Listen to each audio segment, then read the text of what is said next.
المرسلين سيدنا محمد وعلى آله وأصحابه أجمعين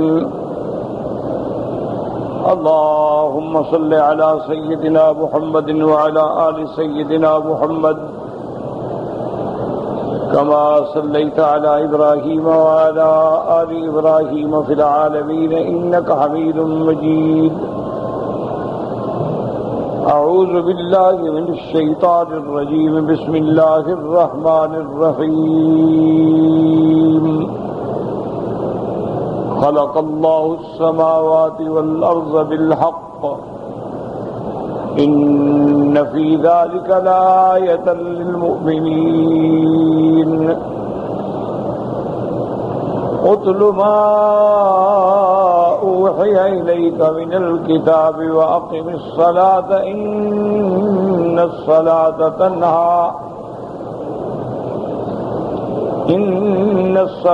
تنهى عن الفحشاء والمنكر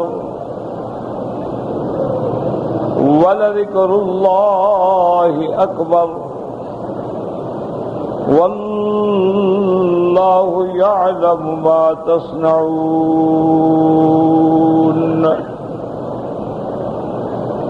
اللہ تبارک و تعالی نے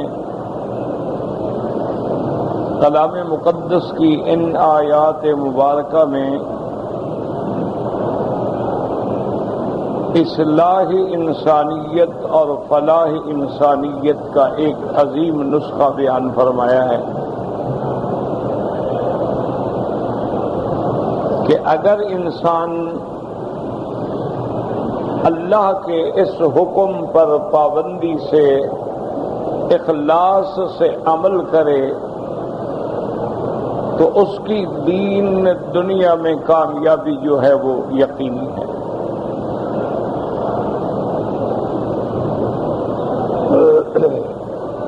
سب سے پہلا حکم اللہ نے یہ دیا تھا کہ اتل ما اوحی الیک من الکتاب۔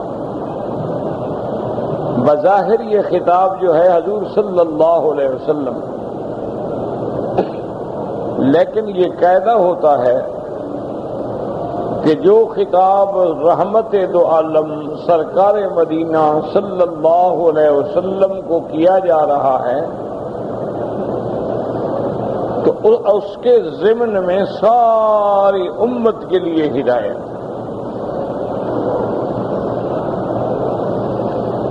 تو سب سے پہلا حکم یہ تھا قرآن کی تلاوت کرنا، اور اس کے بارے میں نے کل کے درس میں عرض کر دیا تھا کہ تلاوت قرآن جو ہے یہ بڑی عظیم نعمت ہے۔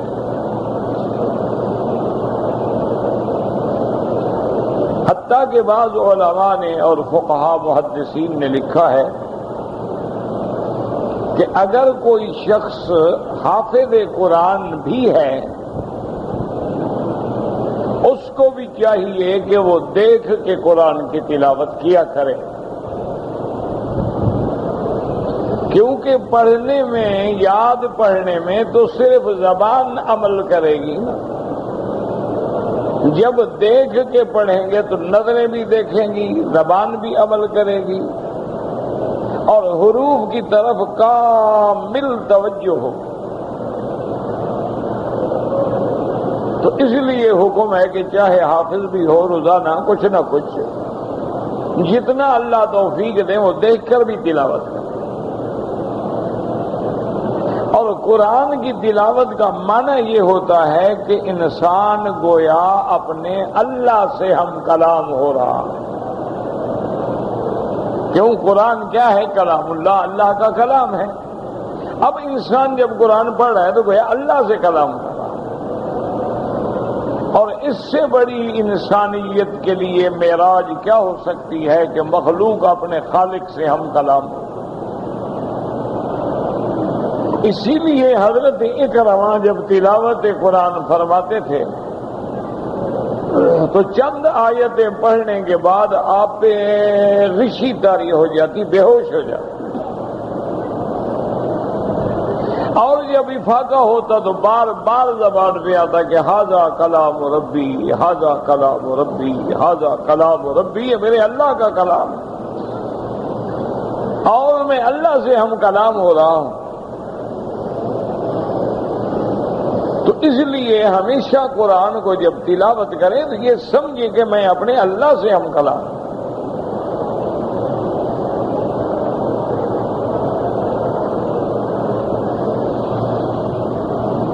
اور اسی سے یہ بھی اندازہ کریں کہ آج اگر آپ کسی حاکم سے، کسی جج سے، کسی مجسٹریٹ سے، کسی بڑے افسر سے ہم کلام ہوں تو کیسے سوچ سوچ کے بات کرتے ہیں۔ اگر آپ بادشاہ وقت سے بات کر رہے ہوں تو کتنے سوچ سوچ کے جملے لے جاتے ہیں کہ میں یہ کہوں گا، میں یہ کہوں گا، میں یہ کہوں گا، اور میری زبان سے کوئی غلط لفظ نہ نکل جائے جو بادشاہ کو ناگوار گزرے۔ تو جب آدمی بادشاہوں کے بادشاہ خالق کائنات سے ہم کلام ہو تو اس کو کتنا لحاظ کرنا چاہیے۔ یہ تو نہیں قرآن بھی ہاتھ میں ہے اور جناب گپیں بھی مار رہے ہیں اور قصے کہانیاں بھی کر رہے ہیں اور پھر قرآن پڑھنا بھی شروع کر دیتے۔ قرآن تو اللہ کا کلام ہے اور آپ اللہ سے ہم کلام ہیں۔ جب آدمی قرآن پڑھ رہا ہو کسی دوسری طرف توجہ کا پھرنا جو ہے یہ تو ظاہر قاتل ہے، اور بجائے اس کے نفع حاصل ہونے کے خطرہ ہے کہ کہیں اللہ کی ناراضگی نہ ہو جائے۔ اسی لیے یہ آداب میں شامل ہے کہ اگر آپ قرآن پڑھ رہے ہیں اور آپ کو نیند ستا رہی ہے تو حکم ہے قرآن بند کر دو، سو جاؤ۔ اسی طرح حکم ہے کہ آپ قرآن پڑھ رہے ہیں اور مجبوراً آپ کو کوئی بات کرنی پڑ گئی ہے تو قرآن بند کر دیں۔ بات کرنے کے بعد پھر اعوذ باللہ من الشیطان الرجیم بسم اللہ الرحمن الرحیم کہہ کے قرآن میں پڑھنا شروع کریں۔ اسی لیے ہمیں ہدایت کی گئی ہے کہ فَإِذَا قَرَأْتَ الْقُرْآنَ فَاسْتَعِذْ بِاللَّهِ، کہ جب اللہ کے قرآن کی تلاوت کرو تو پہلے اللہ کی پناہ میں آؤ تاکہ شیطان تمہیں بہکا نہ سکے، شیطان تمہیں الجھا نہ سکے، شیطان تمہیں قرآن سے غافل نہ کر سکے۔ اب اسی سے اندازہ فرمائیں کہ ایک حدیث ہے، صحیح حدیث مبارک ہے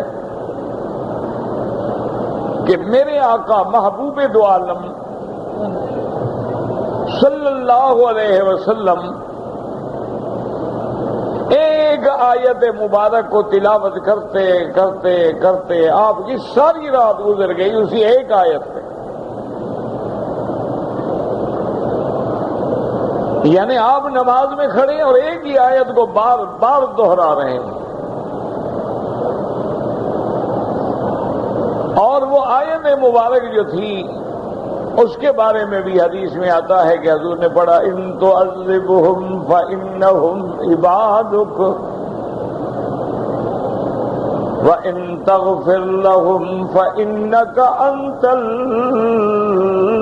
العزيز الحكيم۔ اللہ اگر تو عذاب دینا چاہے، ان تو عذبهم، اگر اپنی مخلوق کو تو عذاب دینا چاہے، تیرے بندے ہیں، تیری مخلوق ہے، مانا تجھے کوئی عذاب سے روک نہیں سکتا، تیرے عذاب دینے پہ کوئی اعتراض نہیں کر سکتا کہ بندے بھی تیرے، مخلوق بھی تیری، مملوک بھی تیرے۔ وَإِن تَغْفِرْ لَهُمْ، اور میرے مالک اگر تو ان کو بخش دے، فَإِنَّكَ أَنْتَ الْعَزِيزُ الْحَكِيمُ، تو غالب بھی ہے، حکمت والا بھی ہے۔ کیا مانا؟ اگر بخش دے تو غالب ہے، تو یہاں دو صفتیں لائی گئیں عزیز کی، عزیز مانا غالب، اور اللہ کی ذات تو ایسی غالب ہے جو کبھی مغلوب نہیں ہو سکتا، جس پہ اور کوئی غالب نہیں آ سکتا، اور حکیم مانا حکمت والا۔ تو علماء نے لکھا ہے کہ وجہ کیا ہے کہ یہ صفت لائی گئی، کیونکہ کبھی کبھی ایسا بھی ہوتا ہے کہ آدمی معاف تو کر دیتا ہے، لیکن معاف کرنے میں ایک وجہ یہ بھی ہوتی ہے کہ یار یہ بڑا طاقتور آدمی ہے، غلطی تو ہو گئی، آج پھنس گیا ہے، اگر میں اس کو سزا دیتا ہوں کل مجھ سے بدلہ لے گا، تو بہتر ہے کہ معاف کر کے ہم جان چھڑا لیں۔ اللہ حضور نے اللہ کے قرآن میں اس آیت کو تلاوت کیا کہ مولا اگر تو اپنے بندوں کو معاف کر دے تو تجھ پہ ایسا کوئی اعتراض نہیں ہو سکتا، آپ تو ہر حال میں غالب ہیں۔ کوئی یہ نہیں سوچ سکتا کہ نعوذ باللہ اللہ نے کمزوری سے معاف کر دیا ہے یا ڈر سے معاف کر دیا ہے، نہ تو غالب ہے، عزیز ہے، اور تیرے آگے تو کسی کو پر مارنے کی بھی طاقت نہیں ہے، اور اگر تو بخش دے تو حکمت بھی ہے کہ بندوں کو معاف کیا جاتا ہے، اپنے نوکروں کو بخشا جاتا ہے، مملوکوں کو بخشا جاتا ہے، ان کی خطاؤں پہ درگزر کی جاتی ہے، یہ بات حکمت کے خلاف بھی نہیں ہے۔ اس لیے اسی آیت کو حضور یکررھا بار بار پڑھتے تھے، ان تعذبہم فإنہم عبادک وَإِن تَغْفِرْ لَهُمْ فَإِنَّكَ أَنْتَ الْعَزِيزُ الْحَكِيمُ۔ اور اسی لیے قرآن میں جب آیت رحمت آئے، علماء نے لکھا ہے کہ آدمی کو چاہیے کہ وہاں اللہ کی رحمت مانگے، اللہ کی بخشش مانگے۔ جب مغفرت کا ذکر آئے، رحمت کا ذکر آئے، بخشش کا ذکر آئے تو فوراً بندہ اللہ سے مغفرت طلب کرے، اور اگر اللہ کے عذاب کا ذکر آئے تو اللہ کے عذاب سے پناہ مانگے۔ اور جہاں اللہ کی عظمت کی گواہی دینی ہو، اس لیے کہ جیسے سورت میں آتا ہے اللہ فرماتے ہیں الیس اللہ بأحکم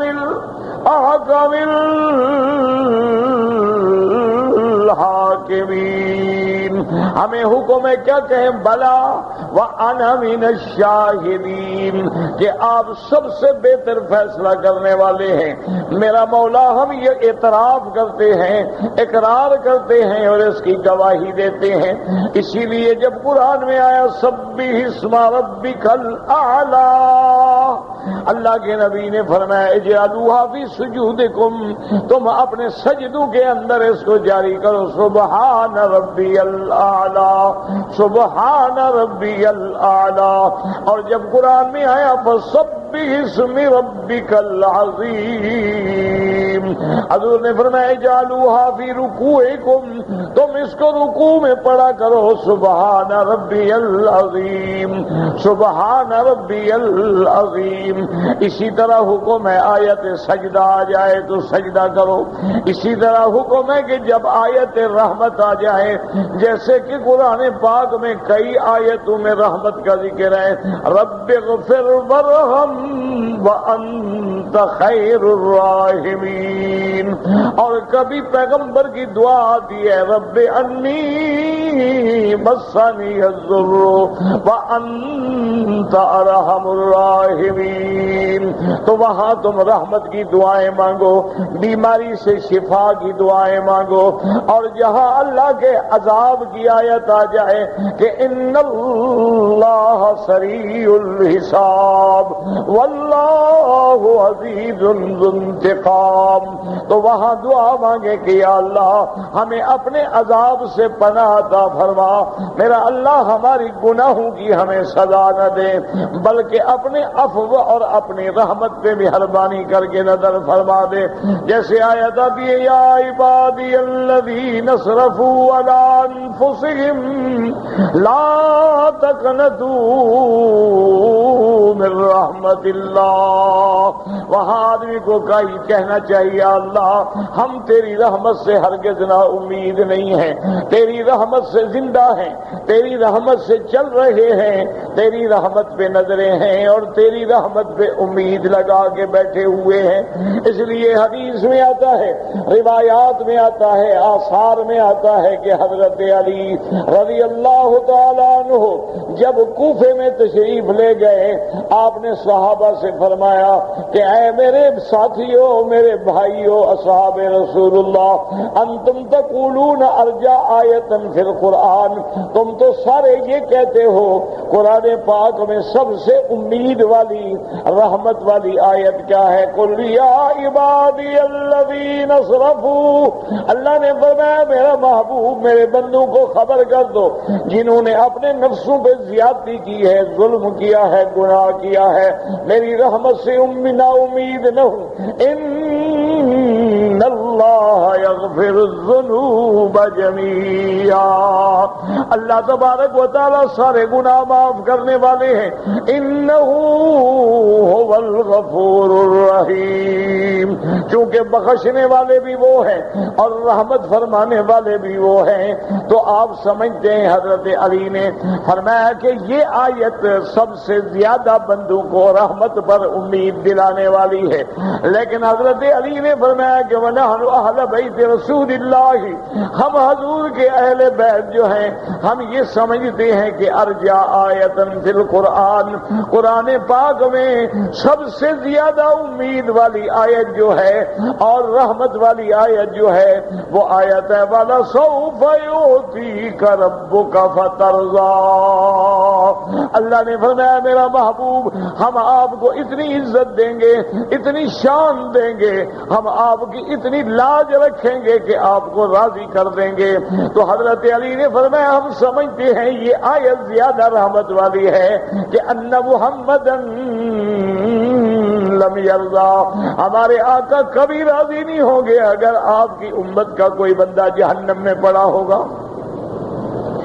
اللہم ارزقنا شفاعت نبیک محمد صلی اللہ علیہ وسلم، دعا کریں کہ اللہ ہمیں بھی حضور کی شفاعت نصیب فرما دیں، اللہ دنیا میں زیارت نصیب فرما دیں، اتباع نصیب فرما دیں، اور میدان محشر میں شفاعت محمد مصطفیٰ نصیب فرما دیں، اور حضور کے ہاتھوں سے، حضور کے مقدس اور محترم ہاتھوں سے میرا اللہ ہمیں حوض کوثر پہ اپنی رحمت کے ساتھ پیالہ نصیب فرما دیں۔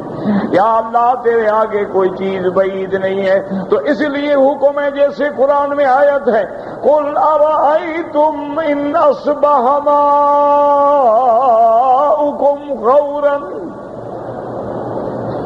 قل ارأیتم ان اصبح ماؤکم غورا فمن یاتیکم بماء معین۔ اللہ حکم ہے، اللہ نے فرمایا میرے محبوب آپ ان کو کہہ دیں کہ اگر اللہ چاہے اور پانی کو زمین میں نیچے لے جائے تو پھر کون نکالے گا؟ اللہ، تو یہاں کہنا چاہیے اللہ کے سوا کوئی نکالنے والا نہیں ہے۔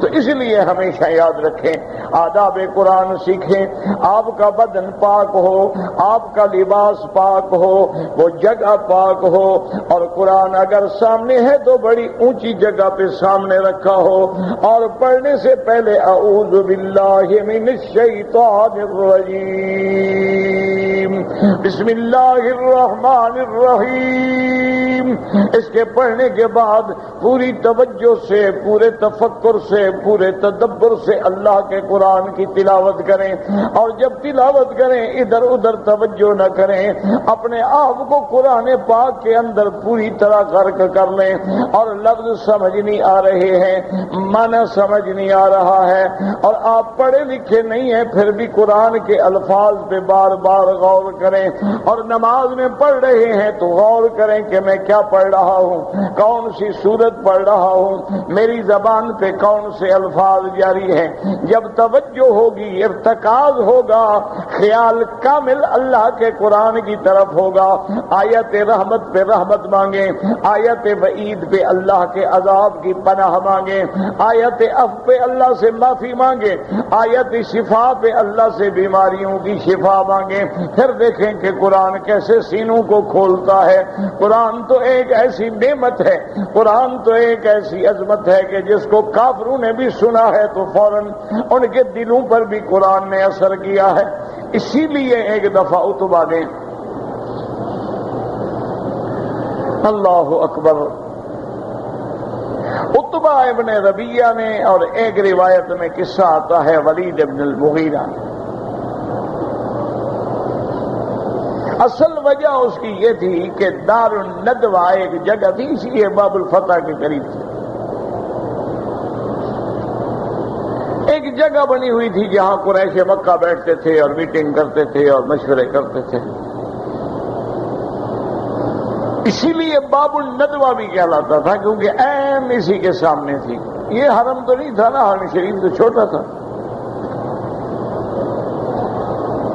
تو اس میں بیٹھے ہوئے قریش مکہ جو تھے، روسائے مکہ جو تھے، مشورہ کر رہے تھے کہ بھئی مسئلہ روز بروز مشکل ہوتا جا رہا ہے، اس کا حل کیا ہے؟ سمجھ نہیں آتا کہ ہم حضور کو شاعر کہیں، ساحر کہیں، کاہن کہیں، یا نعوذ باللہ دیوانہ کہیں، یا نعوذ باللہ کو بہت بڑا مدبر اور بہت بڑا مفکر کہیں کہ اپنے اقتدار کے لیے حضور نے ایک نیا نعرہ دیا ہے۔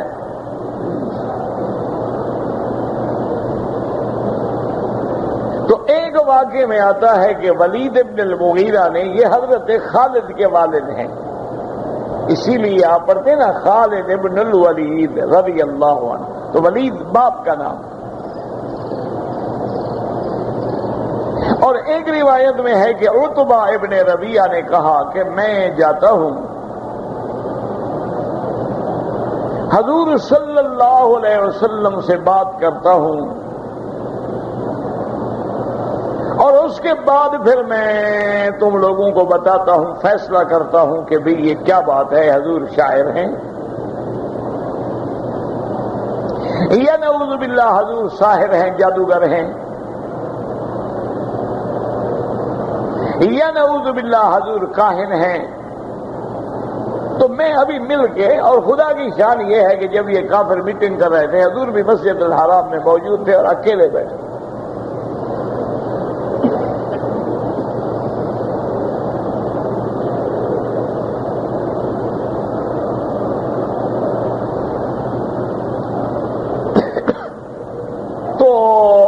حضور کی خدمت میں آئے، آ کے ملے، سلام کیا، بیٹھ گئے، حضور نے بٹھایا، کہنے لگا کہ یا محمد صلی اللہ علیہ وسلم، جب حضور کا نام آئے نا تو لازم درود شریف پڑھا کرو، اگر درود شریف بندہ نہ بھی پڑھ سکے تو صلی اللہ علیہ وسلم۔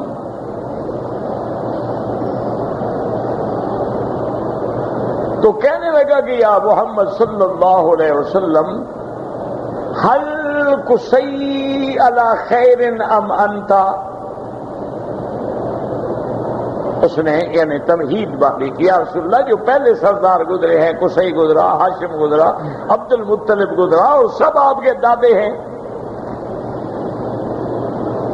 کیا وہ سچائی پہ تھے، وہ بہتر تھے، یا آپ ان سے بھی بہتر ہیں؟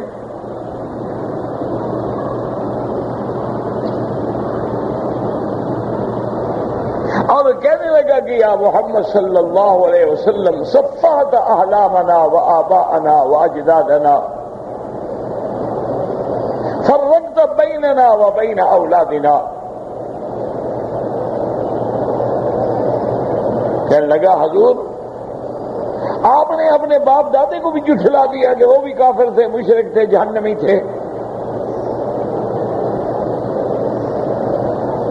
اور پھر آپ نے ہم لوگوں کے درمیان میں تفرقہ ڈال دیا ہے. ہم ایک طریقے پہ رہتے تھے، آپ کے آنے کے بعد جو ہے گھر گھر میں لڑائی ہو گئی ہے. باپ ادھر ہے، بیٹا ادھر ہے، بیوی ادھر ہے، شوہر ادھر ہے.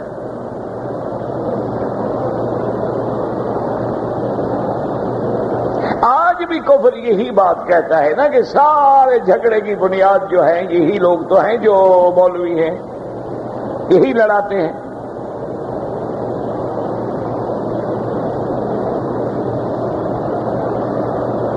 یہی لوگ ہیں، کبھی کہتے ہیں یہ شیعہ ہے، یہ بریلوی ہے، یہ فلان ہے، یہ فلان ہے، یہ فلان ہے، یہ فلان ہے، اور مسلمانوں کے جذبات کو ابھارتے ہیں اور نعوذ باللہ ان کے قتل کا ذریعہ بناتے ہیں. یہ بات غلط ہے. صرف سمجھنے کی بات ہے. دیکھو نا میرا بھائی، جہاں ان باتوں کا اثر ہوتا ہے، مولوی یہ بھی تو کہتے ہیں کہ نماز پڑھو، بس تم سارے نماز کیوں نہیں پڑھتے ہو؟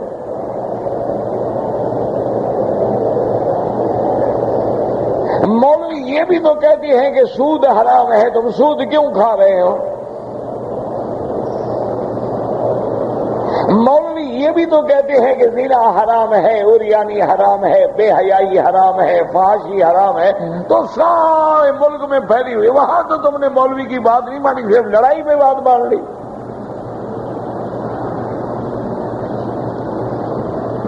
یہ الزام ہے، یہ جھوٹ ہے. وہ مولوی بھی نہیں کہلانے کا حقدار نہیں ہو سکتا، وہ عالم کہلانے کا حقدار نہیں ہو سکتا جو کسی کو ابھار کے قتل کا ذریعہ بنائے. وہ ظالم تو کہلا سکتا ہے، عالم نہیں کہلا سکتا.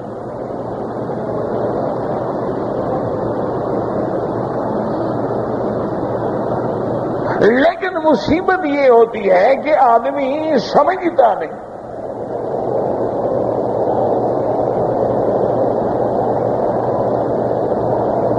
اب دیکھو نا، جیسے ایک حدیث مبارک سے بات سمجھنے کی کوشش کریں. اللہ مجھے توفیق دے اور آپ کو بھی توفیق دے سمجھنے کی، مجھے سمجھانے کی. حضور نے فرمایا تو سبو آبا کو، اپنے ماں باپ کو گالی نہ دیا کرو.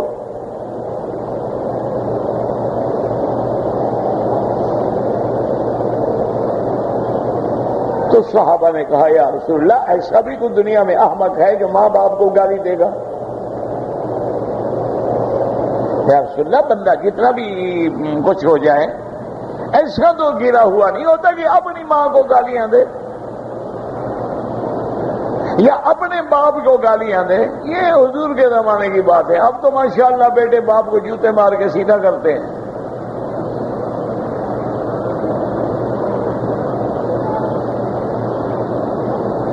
اب تو اولاد اپنی ماں کو ایسے گالیاں دیتی ہے، بیوی کو ہی نہیں دے سکتی. تو صحابہ حیران ہو گئے کہ یا رسول اللہ، کوئی شخص اپنے ماں باپ کو گالی دے گا؟ حضور نے فرمایا بات سنو، جب تم کسی دوسرے کی ماں باپ کو گالی دو گے وہ تمہیں گالی دے گا کہ نہیں؟ تم اس کی ماں کو گالی دو گے وہ تمہاری ماں کو گالی دے گا، تم باپ کو دو گے تمہارے باپ دادے کو بھی دے گا. تو معنی یہ ہے کہ اپنے ماں باپ کو گالی تم نے دی ہے، تم اس کے ماں باپ کو گالی نہ دیتے وہ تمہیں گالی نہ دیتا.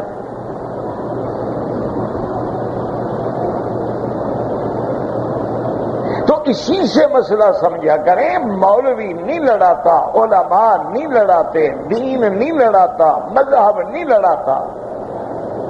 اصل لڑانے والا وہی خفیہ ہاتھ ہوتا ہے، وہی یہودی ہوتا ہے، وہی نصرانی ہوتا ہے، وہی ہندو ہوتا ہے، وہی کافر ہوتا ہے جو ہمارا لبادہ اوڑھ کے ہمارے اندر ہوتا ہے، وہ لڑاتا.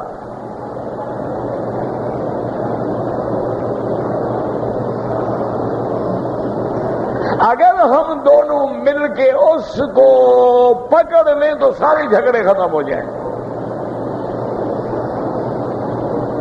اب دیکھو نا، صحابہ جیسی مقدس جماعت، صحابہ جیسی پاک جماعت، محفوظ جماعت، جن کو اللہ نے میرے مدنی سرکار کے لیے چن لیا. حضور فرماتے ہیں اللہ نے بندوں میں نبوت کے لیے مجھے چن لیا ہے اور میرے صحابہ کو میری دوستی کے لیے چن لیا ہے. اور وہ صحابہ جن کے ایمان کا اللہ گواہ ہے. اللہ قرآن میں کہتے ہیں اولئک ھم المؤمنون حقا، یہ پکے کھڑے اندر باہر سے سچے مسلمان.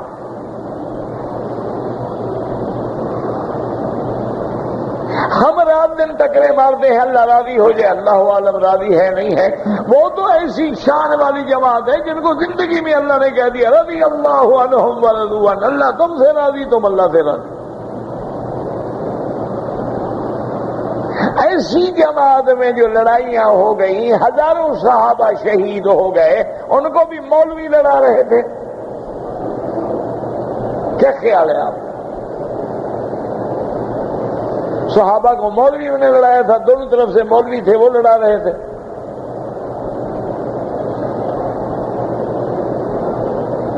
سیدنا علی اور سیدہ عائشہ کی جو جنگ ہوئی وہ مولویوں نے کرائی.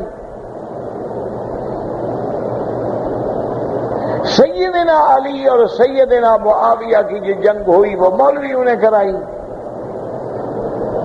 سیدنا حسن کو زہر دلانے والے مولوی تھے. سیدنا حسین کو مدینے سے بلا کے قرب و بلا میں شہید کرنے والے مولوی تھے. خدا کے لیے ابتداء عالم سے نظر ڈالیں.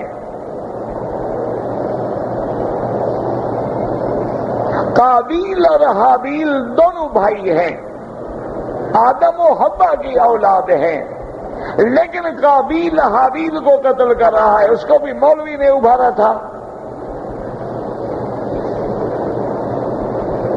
خدا کے لیے سمجھیں، اللہ آپ کو بھی مجھے بھی ہر صاحب فکر کو سوچ دے. اصل بات کیا تھی کہ جب اسلام چھا گیا اسلام، تو یہودیوں نے کیا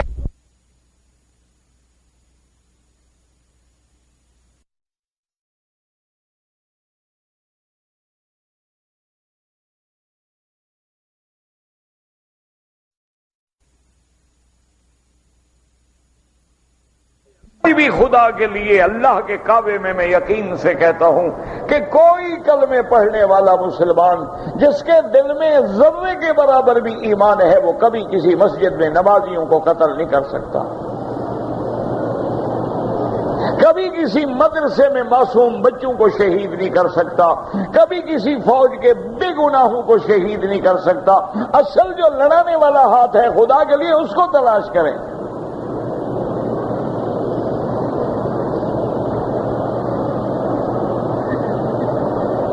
اب یہودیوں نے کیا سوچا تھا کہ اندر داخل ہو کر انہوں نے فتنے پیدا کیے، کہیں انہوں نے روافض پیدا کیے، کہیں انہوں نے خوارج پیدا کیے. یعنی ایک جماعت پیدا کی جو حضرت علی کو خدا بنا دے، دوسری جماعت پیدا کی جو حضرت علی کو مسلمان ہی نہیں سمجھتے.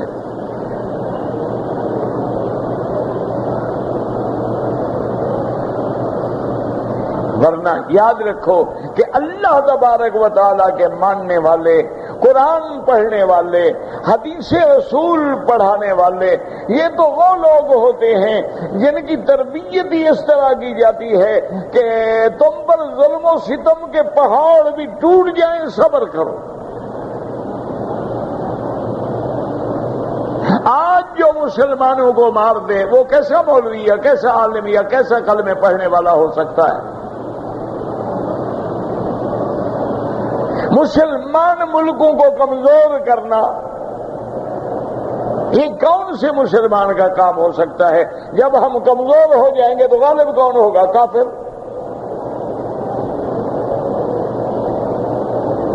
خدا کے لیے، اللہ کے لیے ٹھنڈے دل سے سوچیں اور غور و فکر کریں، اس پہ تدبر کریں، غور کریں، فکر کریں کہ اللہ تبارک و تعالیٰ نے ہمیں عقل دیا ہے، ہمیں فہم دی ہے، ہمیں سمجھ دی ہے.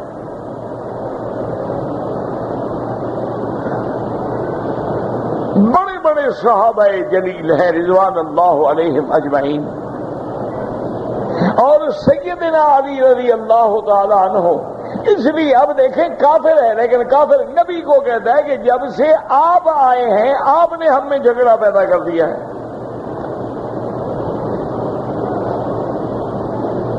کہ ہم پہلے کچھے تھے اب جناب ایک مسلمان ہے ایک کافر ہے، ایک آپ کے ساتھ ہے ایک ہمارے ساتھ ہے، تو جھگڑا تو ہو گیا نا. تو اس کا معنی ہے نعوذ باللہ اللہ کے نبی لڑانے کے لیے آئے تھے، وہ کافر ٹھیک الزام لگا رہے تھے.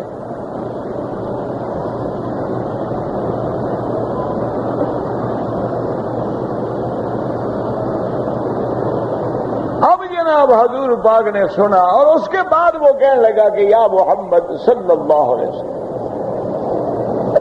آپ نے جو دعوی نبوت کیا ہے اور قوم کو ایک نعرہ توحید دیا ہے کہ اللہ کو مانو، مجھے رسول مانو، قرآن مانو،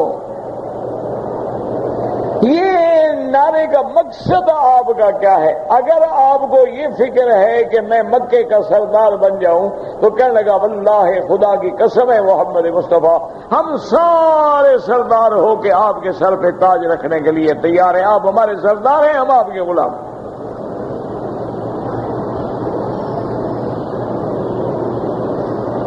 اور کہنے لگا حضور اگر آپ کا مقصد یہ ہے کہ آپ بڑے آدمی بن جائیں، دولت مل جائے، تو ہم سارے مکے والے مل کے دولت اکٹھی کر کے آپ کے قدموں میں رکھتے ہیں.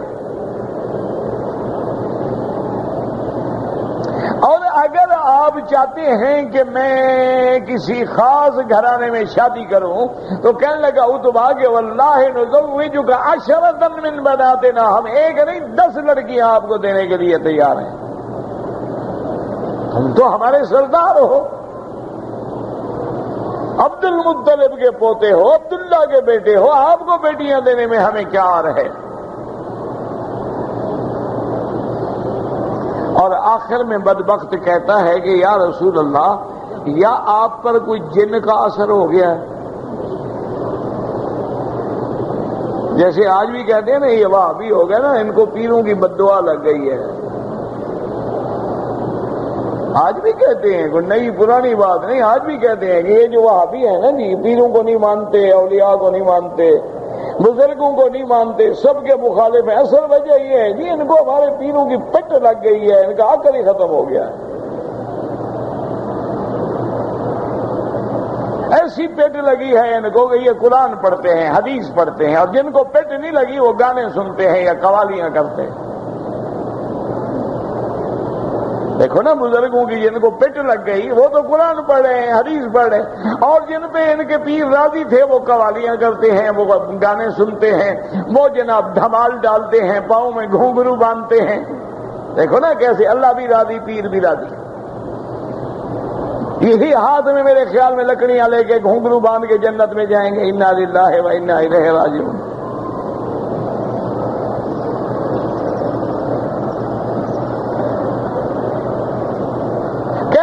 اگر حضور آپ پر کسی جن کا اثر ہے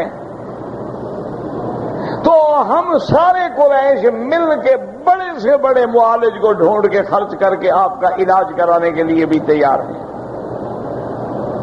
حضور سن رہے ہیں. یہ ہے نبی کا مقام کہ ظالم بات کر رہا ہے لیکن حضور سن رہے ہیں. کوئی جوش نہیں، کوئی غصہ نہیں، کوئی ناراضگی نہیں.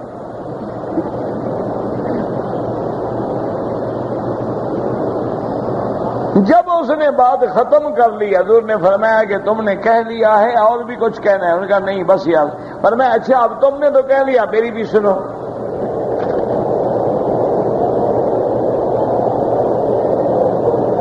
حضور صلی اللہ علیہ وسلم نے قرآن کی تلاوت شروع کی. جب پڑھتے پڑھتے حضور اس آیت پہ پہنچے فَإِنْ أَعْرَضُوا فَقُلْ أَنذَرْتُكُمْ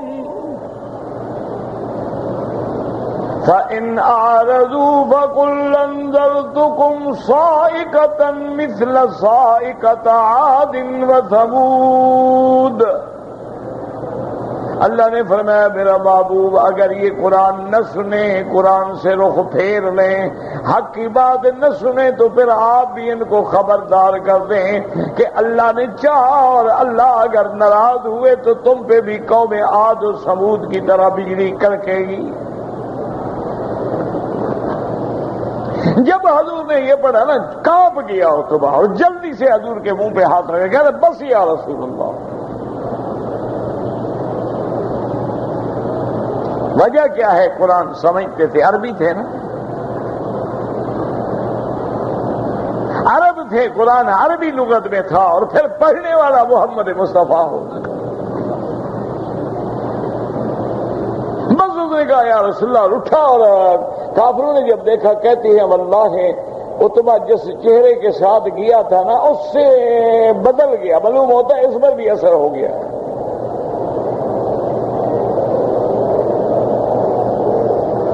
کافر دوڑے پوچھا کیا بات ہے؟ کہا دیکھو بات سنو، میں نے آج اللہ کے نبی سے جو کلام سنا ہے، واللہ مجھے اس خدا کی قسم ہے جس نے پیدا کیا ہے، نہ وہ سحر ہے، نہ جادو ہے، نہ کاہن ہے، باقی وہ اللہ کا کلام۔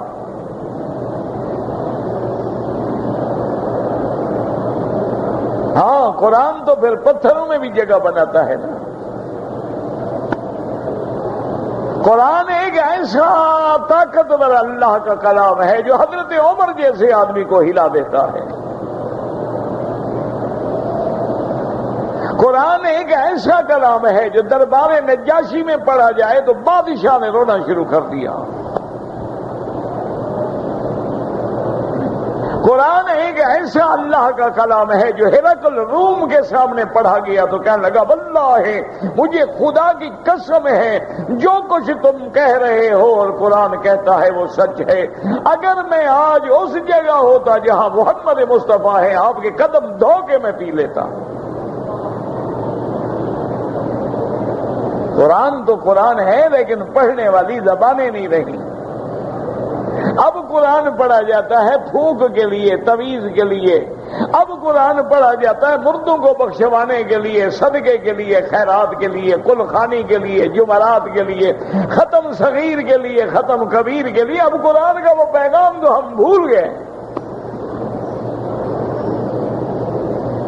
اور قرآن تو مردوں کو جلانے آیا تھا، قرآن فرعونوں کو جھکانے آیا تھا، قرآن پورے عالم میں اپنا نظام چلانے آیا تھا، قرآن حکومت کرنے آیا تھا، قرآن اقتدار کے لیے آیا تھا، قرآن اللہ کا کلام ہے۔ اور یاد رکھو ساری دنیا بھی مخالف ہو جائے، اتنا زمانہ گزر گیا ہے اور قیامت تک کبھی ساری دنیا الٹی ہو جائے، اللہ کے قرآن کا مقابلہ نہیں کر سکتی۔ آج لوگ چاند پہ پہنچ گئے ہیں، آج لوگوں نے راکٹ بنا لیے ہیں، آج لوگ فضاؤں میں اپنے اڈے قائم کر رہے ہیں، آج لوگ جین پہ تحقیق کر رہے ہیں، آج لوگوں نے چلنے والے عارضی بندے روبوٹ بنا لیے ہیں، لیکن قرآن کے مقابلے پہ ایک آیت بھی نہیں بنا سکتے۔ آج پوری دنیا کی یہودیت کو چیلنج کرو، کوئی ہے تم میں جو تورات ہی کھڑے ہو کے ہاتھ باندھ کے یاد سنا دے؟ آج دنیا کے نصارہ ہیں، ان کو آپ چیلنج کریں تم میں کوئی ہے جو ایک انجیل کتاب جو ہے یاد کھڑے ہو کے سنا دے؟ آپ ہندوؤں کو چیلنج کریں کوئی ایک تمہارے پاس ہے جو وید یاد کر کے سنا دے، رامائن یاد کر کے سنا دے؟ یہ معجزہ قرآن کا ہے۔ اللہ نے فرمایا میرا مدنی میں نے تیری امت کے سینوں کو قرآن کے لیے ٹھکانہ بنا دیا ہے، 7 سال کا بچہ الف سے شروع کرے گا وہ ناس تک پڑھ جائے گا۔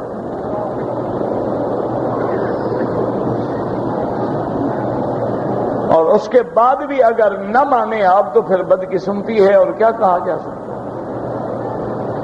پھر بھی آپ کہیں کہ قرآن پاک کے احکام نہ مانیں، قرآن کے فرمان کو نہ مانیں، تو پھر اللہ کا بھی فیصلہ یاد کر لیں کہ وَمَن لَّمْ يَحْكُم بِمَا أَنزَلَ اللَّهُ فَأُولَٰئِكَ هُمُ الْكَافِرُونَ۔ اللہ فرماتے ہیں جو میرے مدنی تیرے قرآن کو حکم نہ بنائیں، تیرے قرآن کے حکم کو نہ مانیں، بتلا دو ان کو کہ وہ کافر ہیں۔ تو اس لیے یاد رکھو ہم لوگ بتلانے والے ہوتے ہیں، بنانے والے نہیں ہوتے۔ جو قرآن کا منکر ہے وہ کیا ہوتا ہے؟ کافر ہے۔ جو محمد مصطفیٰ کا منکر ہے وہ کیا ہے؟ تو اب تم بھی کافر بنا رہے ہو۔ بتلانا اور چیز ہے، بنانا اور چیز ہے، بات کو سمجھو۔ ایک آدمی بتلاتا ہے کہ جناب یہ ڈبہ ہے، اس میں رومال ہے، ایک آدمی بناتا ہے، دونوں میں آسمان و زمین کا فرق ہے۔ اور جو ہم بتلا رہے ہیں اگر ہم اپنی طرف سے بتلائیں پھر تو غلط بات ہے۔ اللہ قرآن میں کہتے ہیں فَلَا وَرَبِّكَ لَا يُؤْمِنُونَ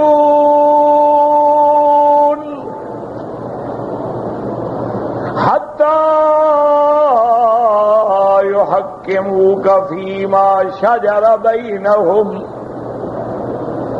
ثم لا يجدوا في أنفسهم حرجا مما قضيت ويسلموا تسلیما۔ اللہ نے فرمایا میرا مدنی ہرگز نہیں، مجھے تیرے رب کی قسم ہے محمد مصطفیٰ، فلا وربک، میرا مولا اب تو سب کے رب ہیں، لیکن اللہ نے فرمایا یہاں موقع ایسا ہے کہ میں محمد مدنی کی طرف نسبت کر کے قسم کھاتا ہوں، وربک، تیرے رب کی قسم ہے محمد مصطفیٰ، وہ مومن نہیں ہو سکتا جب تک تیرے فیصلے پہ ایمان نہ لے آئے۔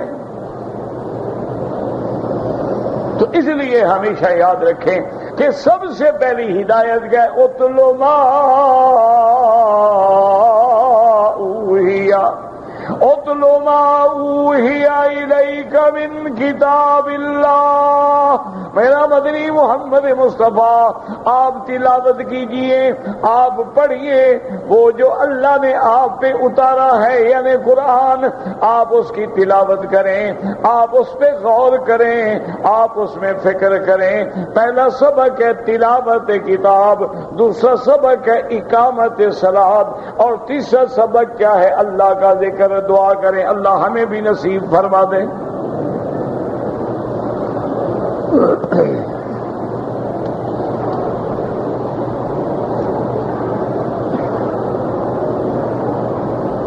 کہتے جی کہ یہ بیان جو ہے نیچے مطاف میں ہونا چاہیے۔ میرا بھائی یہ باتیں ایک تو ہمارے بس میں نہیں ہوتی، انتظامیہ کے بعد ذمہ ہوتی ہے، اور دوسرا بات یہ ہے کہ ابھی چند دن کے بعد حاجی آئیں گے، طواف بڑھ جائے گا، پھر کیا کریں گے آپ؟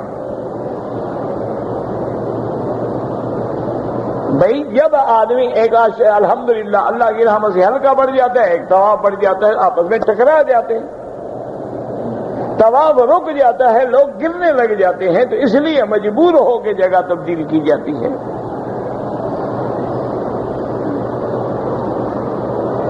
کہتے ہیں جی کہ مسلک امام ابو حنیفہ رحمت اللہ علیہ میں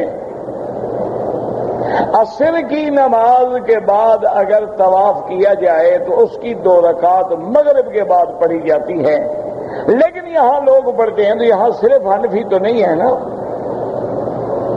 یہ تو اللہ کا گھر ہے، یہاں حنفی بھی آتے ہیں، حنبلی بھی آتے ہیں، شافی بھی آتے ہیں، مالکی بھی آتے ہیں، اور اللہ تمام ائمہ پہ کروڑوں رحمتیں فرمائے۔ تمام ائمہ جو ہے برحق ہیں، اور سب کے ہاتھ میں اللہ کا قرآن ہے اور فرمان محمد مصطفیٰ ہے۔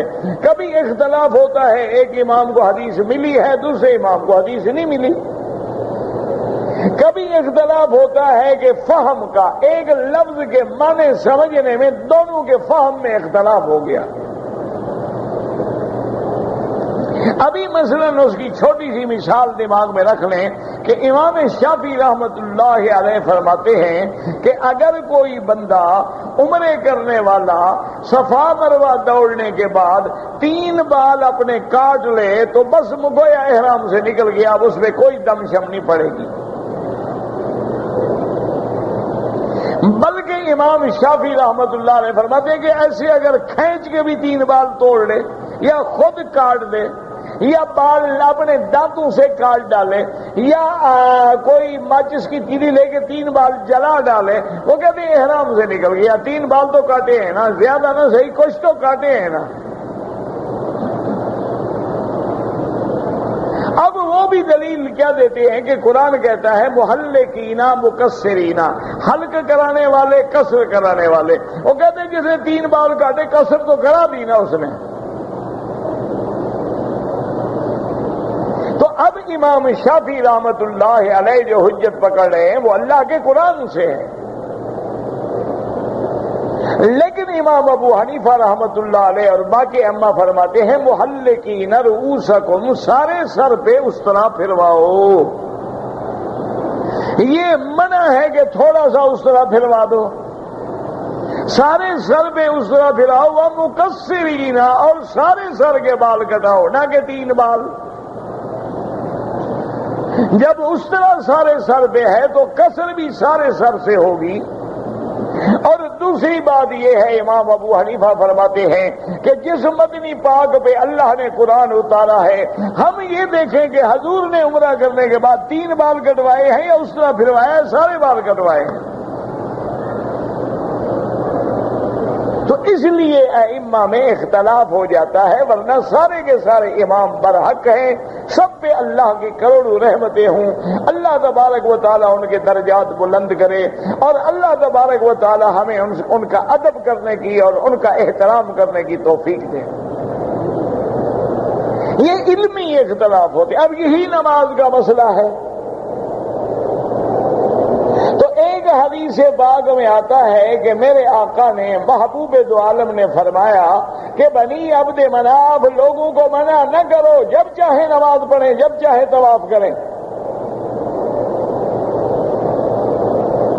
تو بعض ائمہ نے اس حدیث کو سامنے رکھ لیا کہ بھی مکے کے اندر جب کوئی طواف کرے 2 رکعت پڑھ سکتا ہے، چاہے عصر کے بعد ہو فجر کے بعد. انہوں نے فرمایا جب چاہے طواف کریں، جب چاہے نماز پڑھیں. لیکن امام ابو حنیفہ رحمت اللہ علیہ فرماتے ہیں کہ وہ حدیث مبارک جو ہے صحاح کی حدیث ہے، جس میں حضور نے فرمایا ہے کہ لا صلاۃ بعد الفجر حتی تطلع الشمس، کہ فجر کے بعد کوئی نماز نہیں جب تک سورج نہ نکلے، عصر کے بعد کوئی نماز نہیں جب تک سورج نہ ڈوب جائے. جب وہ حدیث روکنے والی کھڑی ہے تو وہ زیادہ قوی ہے. اور یہ تو خطاب ہے کہ لوگوں کو نماز سے روکتے تھے، حرم سے روکتے تھے، بھی لوگوں کو نہ روکا کرو. تو اس لیے ائمہ میں اختلاف ہو جاتا ہے. اگر کوئی پڑھ رہا ہے اس پہ اعتراض نہ کریں، اور اگر کوئی نہیں پڑھ رہا ہے اس پہ بھی اعتراض نہ کریں.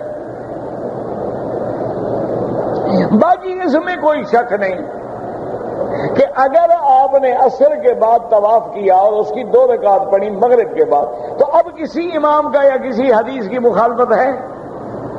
بھئی مغرب کے بعد نماز پڑھنے میں کوئی حدیث مخالف ہے؟ کوئی امام مخالف ہے؟ اگر عصر کے بعد پڑھیں گے تو ایک حدیث تو مخالف ہے نا. اس لیے بعض علماء فرماتے ہیں کہ افضل تو یہی ہے کہ مغرب کے بعد پڑھیں. لیکن اگر جانا ہے، جلدی ہے، قافلہ ہے، مجبوری ہے، پڑھ لیں، گنجائش موجود ہے. اتنا آدمی عصبیت میں مبتلا نہ ہو جائے.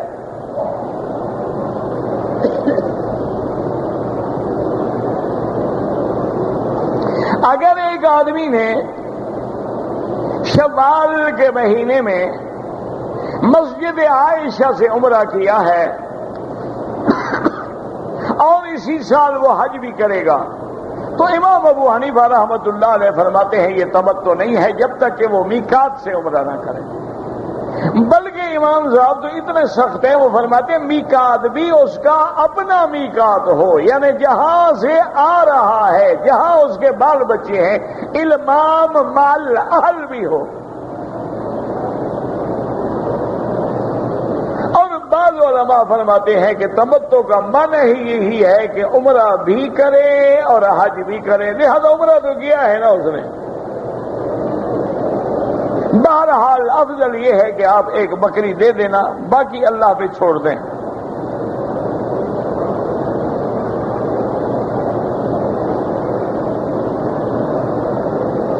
کہتے ہیں جی کہ اگر بعض لوگ عمرے پر آتے ہیں، ہوٹل کے کمرے کرائے پہ لیتے ہیں اور جب چلے جاتے ہیں تو فرج میں ان کی کچھ چیزیں کھانے پینے کی بچی ہوتی ہیں، آپ استعمال کر سکتے ہیں. کر سکتے ہیں. کیوں آپ استعمال نہیں کریں گے؟ خراب ہو جائیں گی، آپ کو پھینکنی ہوں گی. تو ضائع کرنے سے تو بہتر ہے نا کہ کسی مسلمان کے پیٹ میں جائیں. ہاں کوئی قیمتی چیز ہے تو وہ نہ ہضم کر لیں. آپ کے پاس ایڈریس لکھا ہوا ہے، ان کے ایڈریس پہ بھیجیں.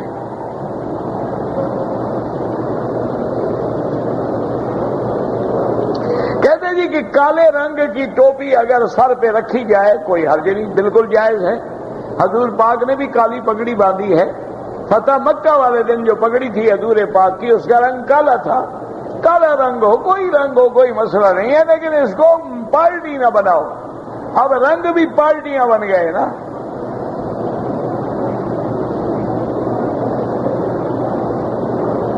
کہتے جی کہ اس ملک میں عید یا رمضان جو ہے وہ کیلنڈر کے مطابق ہوتا ہے یا چاند دیکھنے سے. ابھی آپ دیکھ لیں کیلنڈر پڑا ہے، دیکھ لیں کہ کیلنڈر پہ کیا ہے نہیں یا چاند دیکھنے سے کیا ہے. الحمدللہ یہاں قرآن و سنت کا حکم چلتا ہے. صوموا لرؤیتکم وافطروا لرؤیتکم. نبی کا حکم ہے کہ چاند دیکھ کے عید کرو، چاند دیکھ کے افطار کرو. نہیں یہ جھگڑوں میں نہ پڑا کرو. اب دیکھیں نا مثلا ایک ہی ملک ہے، کراچی میں اور اسلام آباد میں افطار کے ٹائم میں فرق ہے کہ نہیں ہے؟ ہاں جی کتنا؟ تقریباً آدھا گھنٹہ. تو اس پہ تو کوئی جھگڑا نہیں کرتا، عید پہ کیوں کرتے ہو؟ اگر ایک ہی وقت میں افطار کر لیں تو کیا خیال ہے روزے ٹھیک ہو جائیں گے ماشاءاللہ؟ آدھا گھنٹہ ابھی سورج کھڑا ہوگا، آپ کہیں کراچی والوں کا وقت ہو گیا لہذا ہم بھی کھا رہے ہیں. جیسے بڑا لطیفہ ہوتا ہے کہ بعض لوگ رمضان میں آتے ہیں نا جی شام کی فلائٹ سے، تو اب قدرت کی بات ہے کہ جہاز تو اسی طرف جا رہا ہے نا، تو سامنے سورج کھڑا ہوتا ہے اور جہاز میں اعلان کرتے ہیں جی کراچی کے مطابق افطار کا وقت ہو گیا ہے، کھانا سرو کیا جا رہا ہے، افطار کرو. سامنے سورج کھڑا ہے بیوقوف آدمی.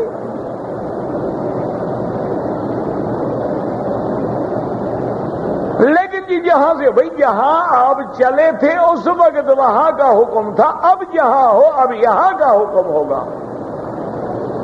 اب آپ کی نماز صبح کی آپ کا اور آپ کے ملک کا 2 گھنٹے کا فرق ہے. اگر اسی کے مطابق آپ نماز پڑھیں گے وہاں تو پھر تو آدھی رات کو آپ نے نماز پڑھی. طلوع فجر ہی نہیں ہوگی تو نماز کیسے آپ کی ٹھیک ہو جائے گی؟ تو اگر اوقات کا فرق ہے تو عیدوں میں بھی فرق پڑے گا، لڑنے کی کیا ضرورت ہے؟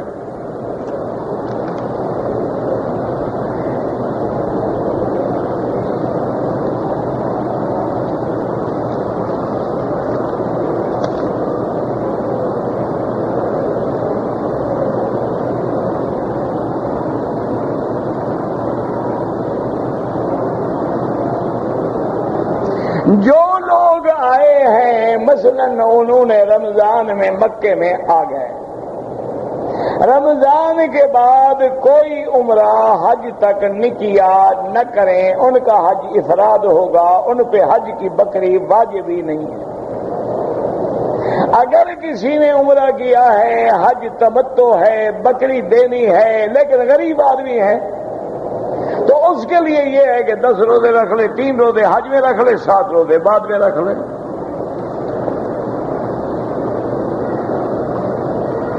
جب حج کے لیے ہم جائیں گے تو مکے میں احرام باندھنے والوں کے لیے کوئی طواف قدوم نہیں ہوتا. طواف قدوم تو جب باہر سے آدمی آتا ہے. آپ نے احرام باندھا بغیر طواف کے بغیر صفا کے آپ میں نہ جائیں، کوئی طواف نہیں کوئی صفا نہیں. اگر آپ نے کرنا ہے تو پھر احرام باندھ کے طواف کریں گے، صفا دوڑیں گے، مینا جائیں گے، واپس آ کے طواف زیارت کریں گے، لیکن صفا نہیں دوڑیں گے.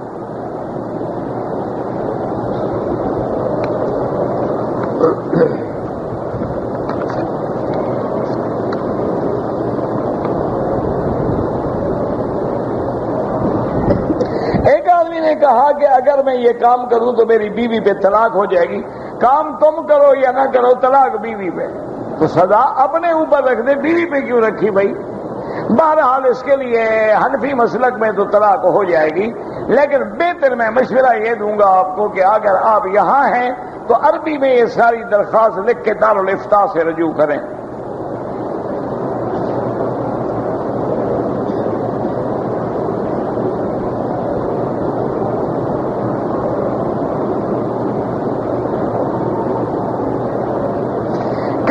کہ ان تتبعون الا رجلا مسحورا، ان کا معنی یہ نہیں تھا، ان کا معنی یہ تھا کہ حضور جو توحید کی بات کرتے ہیں، بتوں کی مخالفت کرتے ہیں، یہ جادو کا اثر ہے۔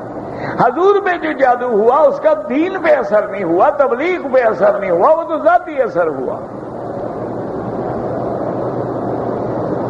قرآن کو چھوڑ دینے کے دو معنی ہیں، ایک یہ ہے کہ قرآن کا انکار کر دے، بالکل اعراض کر دے، ایک ہے انکار تو نہیں کرتا لیکن عمل بھی نہیں کرتا، وہ بھی اعراض میں آتا ہے۔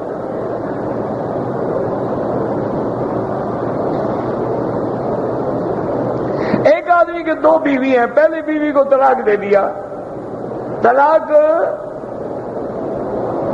بیوی کو، دوسرا بیوی کو نقصان ہوگا، طلاق پہلی کو دیا، نقصان دوسری کو ہوگا، جس کو نقصان ہونا تھا ہو گیا، دوسری کا تو فائدہ ہو گیا۔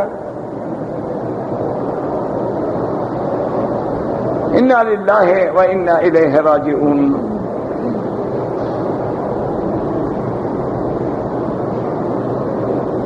اگر بوڑھے میاں بیوی ہیں، رمضان المبارک میں لیٹے تھے، لیکن بوڑھے میاں بیوی کو بڑھاپے میں میاں بیوی کا آپس میں